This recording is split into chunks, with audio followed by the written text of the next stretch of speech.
A'udzubillahi minasyaitonirrajim. Bismillahirrahmanirrahim. Assalamualaikum warahmatullahi wabarakatuh.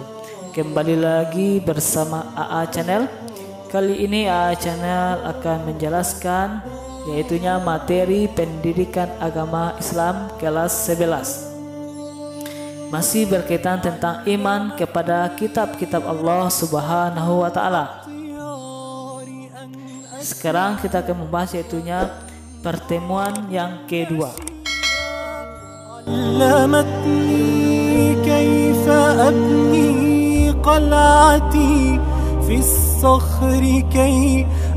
Kemarin kita telah membahas pertemuan ke-1. Silakan dilihat videonya di kartu di atas. Pertemuan yang pertama silakan lihat. Kita telah membahas pertemuan yang pertama yaitunya pengertian wahyu, pengertian iman kepada kitab-kitab Allah SWT berserta dalilnya. Kita lanjut yaitunya pertemuan yang kedua. Kita akan membahas tentang macam-macam kitab Allah SWT yang wajib diimani. Kemudian fungsi iman kepada kitab-kitab Allah Subhanahu wa taala. Kemudian penerapan perilaku beriman kepada kitab-kitab Allah Subhanahu wa taala. Sekarang kita bahas yaitunya macam-macam kitab Allah SWT yang wajib diimani. Di dalam Al-Quran disebutkan bahwa ada 4 kitab Allah Subhanahu wa taala yang diturunkan kepada para nabinya. 4 kitab tersebut yaitu kitab Taurat diturunkan kepada Nabi Musa alaihi salam, kitab Zabur kepada Nabi Daud alaihi salam, kitab Injil kepada Nabi Isa alaihi salam, dan Al-Quran kepada Nabi Muhammad Sallallahu Alaihi Wasallam. Sekarang kita bahas yang pertama yaitunya kitab Taurat.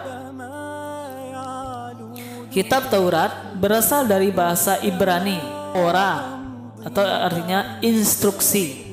Kitab Taurat adalah salah satu kitab suci yang diwahyukan Allah Subhanahu Wa Taala kepada Nabi Musa alaihissalam.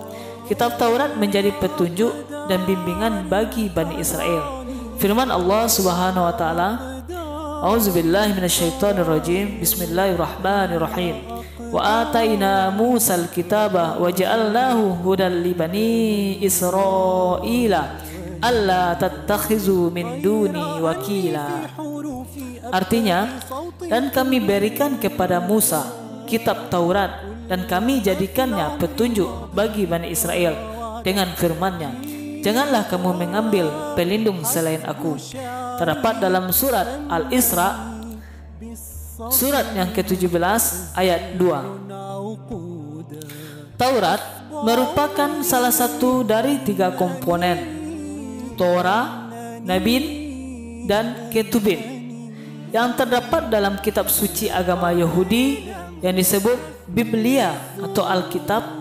Oleh orang-orang Kristen disebut Old Testament, Perjanjian Lama.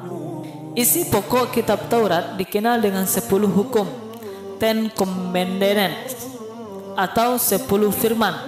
10 hukum, 10 Commandments, diterima Nabi Musa alaihissalam di atas bukit Tursina, Gunung Sinai.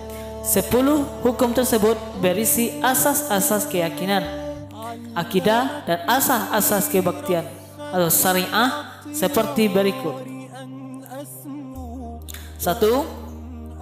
Tiada Tuhan selain Allah Subhanahu wa taala. 2. Jangan menyembah berhala.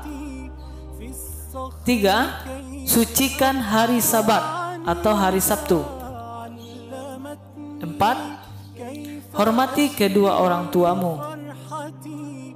5. Jangan membunuh. 7. Jangan berzina. 8. Jangan mencuri. 9. Jangan bersumpah palsu. 10. Jangan menginginkan milik orang lain atau menginginkan hak orang lain. Yang kedua yaitunya kitab Zabur. Kitab Zabur bentuk jamaknya Zubur, berasal dari Zabaro yazburu zabr, yang berarti menulis. Makna aslinya adalah kitab yang tertulis. Zabur adalah bahasa Arab dikenal dengan sebutan mazmur, jamaknya mazamir. Dalam bahasa Ibrani disebut mizmar, yaitu nyanyian rohani yang dianggap suci. Sebagian ulama menyebutnya mazmur, yaitu salah satu kitab suci yang diturunkan sebelum Al-Quran, selain Taurat dan Injil.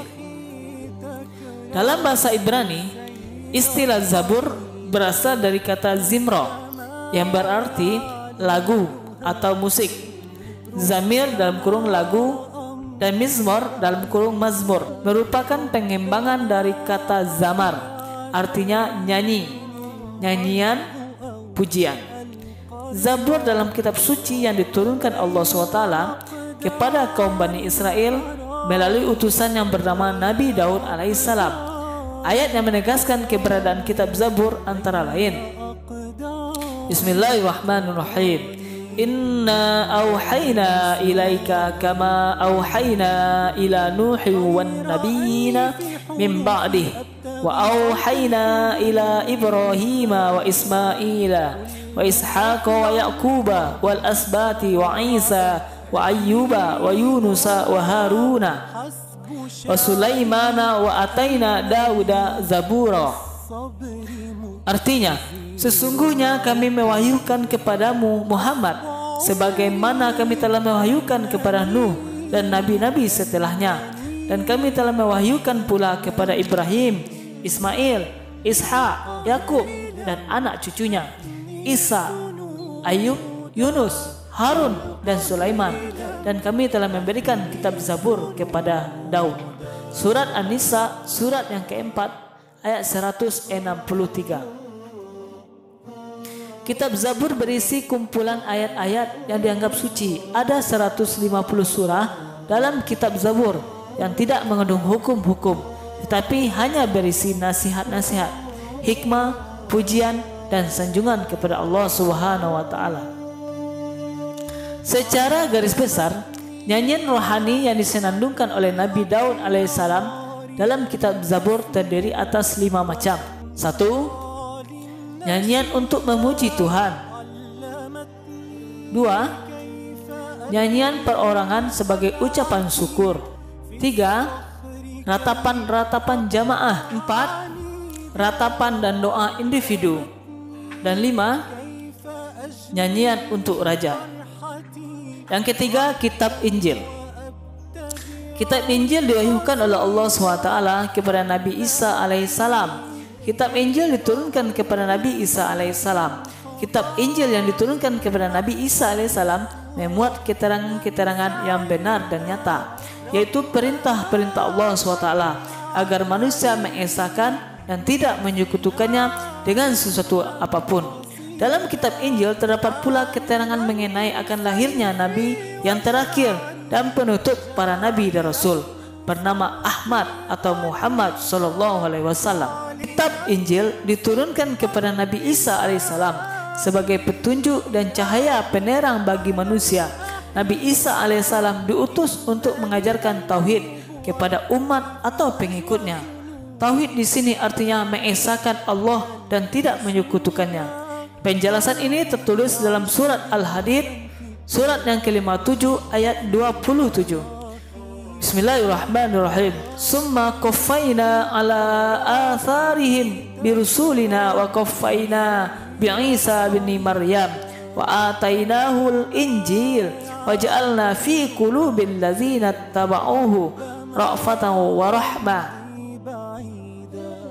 Artinya, kemudian kami susulkan Rasul-Rasul kami mengikuti jejak mereka, dan kami susulkan pula Isa putra Maryam, dan kami berikan Injil kepadanya, dan kami jadikan rasa santun dan kasih sayang dalam hati orang-orang yang mengikutinya.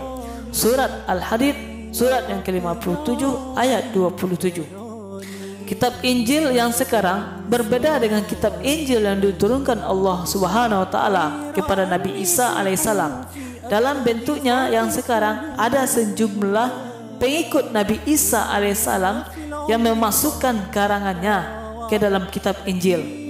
Mereka adalah Matius, Markus, Lukas, dan Yahya. Oleh karena itu, Injil tersebut dinamakan menurut pengarangnya, yaitu Injil Matius, Injil Markus, Injil Lukas, Injil Yahya. Pada mulanya terdapat lebih kurang 70 kitab Injil yang isinya simpang siur satu sama lainnya.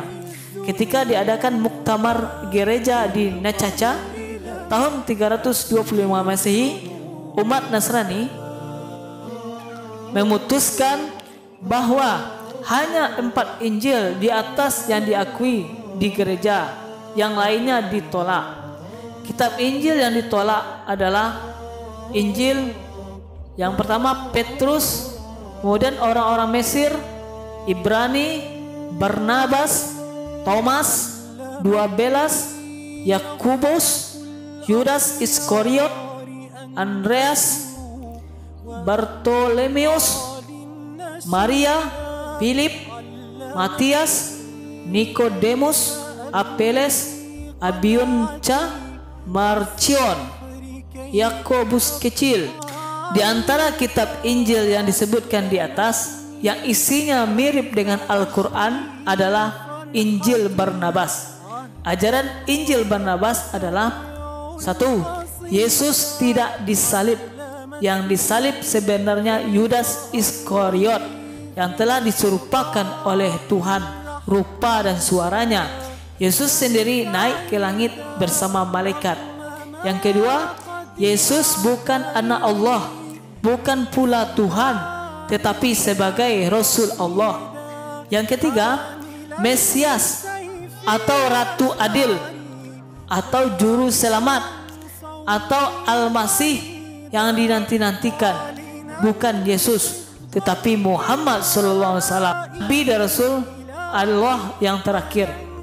4. Putra Ibrahim yang akan disembelih karena perintah Allah adalah Ismail, bukan Ishak, seperti yang disebut dalam perjanjian lama yang ada sekarang. Dengan demikian, arti kepercayaan kita kepada kitab-kitab Allah SWT dapat disimpulkan.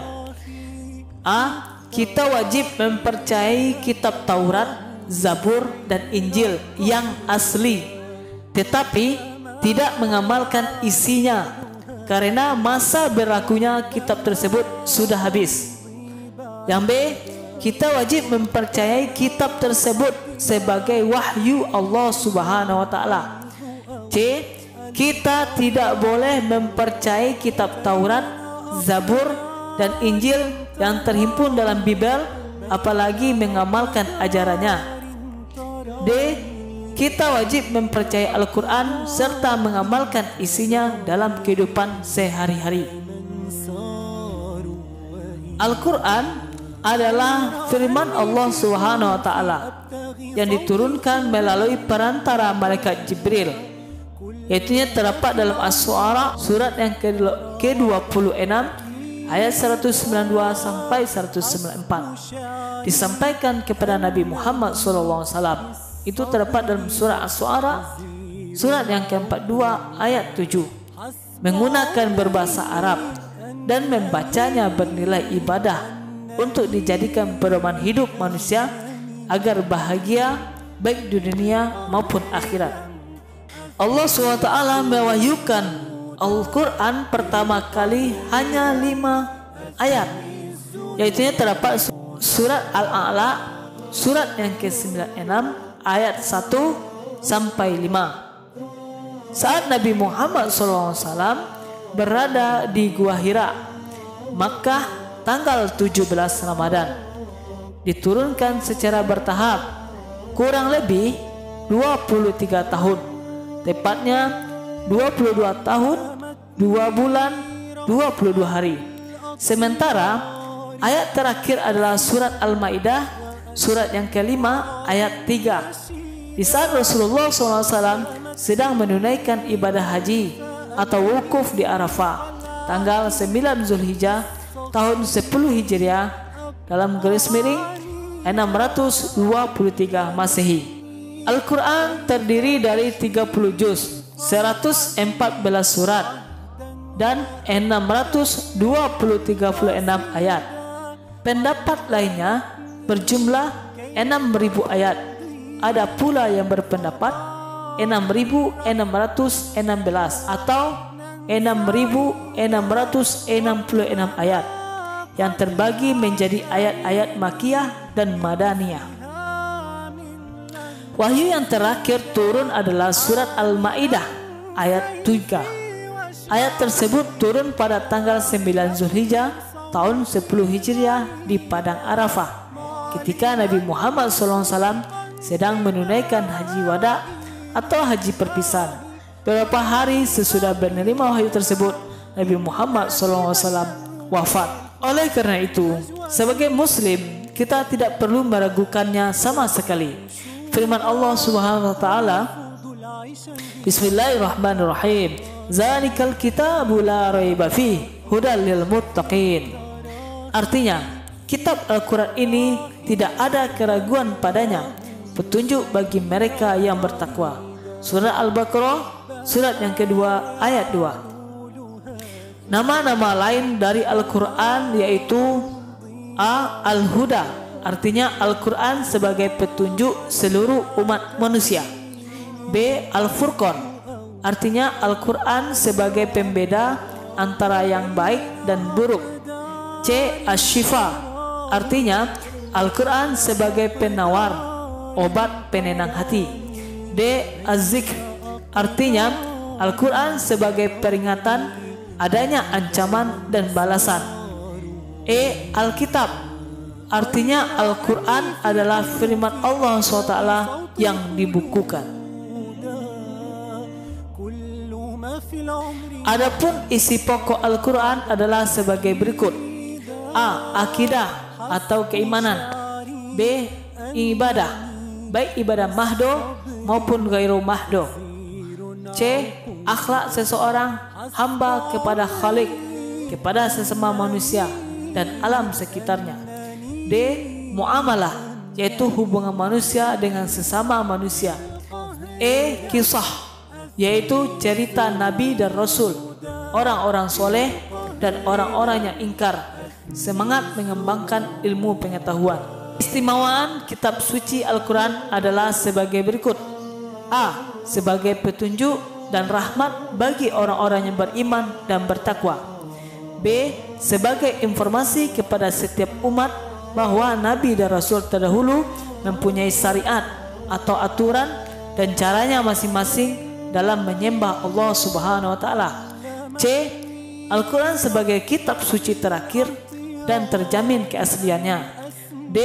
Al-Quran tidak dapat tertandingi oleh ide-ide manusia yang ingin menyimpangkannya. Membaca dan mempelajari isi Al-Quran merupakan ibadah. Umat Islam wajib mengimani dan mempercayai isi Al-Quran karena Al-Quran merupakan pedoman hidup umat manusia, terlebih lagi pedoman hidup umat Islam. Apabila kita tidak mengimani dan mengamalkannya, kita termasuk orang-orang yang ingkar atau disebut dengan kafir. Cara mengamalkan isi Al-Quran adalah dengan mempelajari cara belajar, membaca atau mengaji, baik melalui ikra, qiraati atau yang lainnya. Kemudian mempelajari artinya, menganalisis isinya dan mengamalkan Al-Quran. Sekarang kita masuk yaitunya fungsi iman kepada kitab-kitab Allah Subhanahu wa taala. 1. Mempunyai keimanan yang kokoh dan mantap tanpa memiliki keraguan. 2. Berada dalam hidayah dan petunjuk Allah SWT. 3. Taat beribadah kepada Allah. 4. Sabar dalam menerima cobaan, selalu bersyukur dan jauh dari sifat sombong ketika mendapat keberhasilan. 5. Mempunyai kepekaan dan kepedulian sosial yang tinggi, memperhatikan lingkungan di mana dia hidup. 6. Mempunyai sikap optimis dalam beribadah kepada Allah SWT berdasarkan kepercayaan bahwa pertolongan Allah sangat dekat kepada orang yang selalu berbuat baik atau muhsinin. Kemudian yang berikutnya yaitu penerapan perilaku beriman kepada kitab-kitab Allah SWT. Bagi orang beriman kepada kitab-kitab Allah SWT, ia akan melakukan perilaku mulia sebagai berikut. 1. Meyakini bahwa kitab-kitab suci sebelum Al-Quran datang dari Allah SWT. 2. Al-Quran sudah dijaga kemurniannya oleh Allah SWT. Sampai sekarang, menjaga kemurnian Al-Quran adalah tugas kita sebagai muslim. Salah satu cara menjaga Al-Quran adalah dengan menghormati, memuliakan, dan menjunjung tinggi kitab suci Al-Quran. Ketiga, menjadikan Al-Quran sebagai petunjuk dan pedoman hidup dan tidak sekali-sekali berpedoman kepada selain Al-Quran. 4. Berusaha untuk membaca Al-Quran dalam segala kesempatan dikala suka maupun duka, kemudian belajar memahami arti dan isinya. 5. Berusaha untuk mengamalkan isi Al-Quran di dalam kehidupan sehari-hari, baik di waktu sempit maupun di waktu lapang. Kita sebagai umat Islam wajib meyakini dan mempercayai semua kitab-kitab Allah SWT, baik Taurat, Zabur, Injil, dan Al-Quran. Keimanan kepada kitab-kitab selain Al-Quran dilakukan dengan cara menghormati, menghargai keyakinan mereka.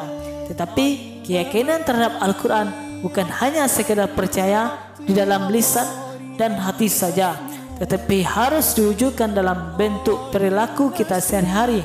Keselamatan dan ketentraman hidup baik di dunia maupun di akhirat dapat kita raih apabila kita menjadikan Al-Quran sebagai pedoman dalam menjalani hidup sehari-hari.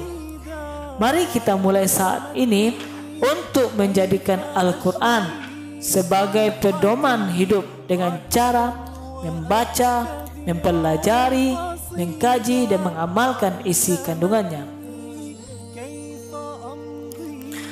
Sekarang kita masuk untuk tugas 1. Lihat, anak bapak semuanya, silakan Anda kerjakan di buku latihan, kemudian kamu share ke grup.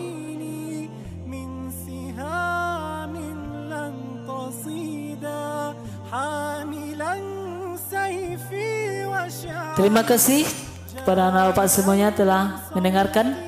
Paham, mengharapkan Anda dan semuanya bisa mengamalkan isi dari pembelajaran kita ini. Silakan anak bapak yang mau lihat, silakan dilihat YouTube AA Channel.